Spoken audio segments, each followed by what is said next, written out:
Hi, I'm Chef Aaron Roth, the owner, founder, and executive chef of Mrs. Joe's Petite Eats Patisserie and Cafe here in Tysons Corner, Virginia.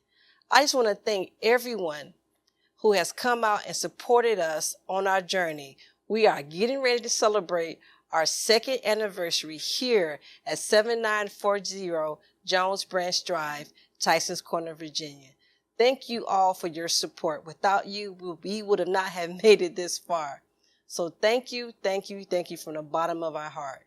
We also want to tell you some great things coming down the pipeline.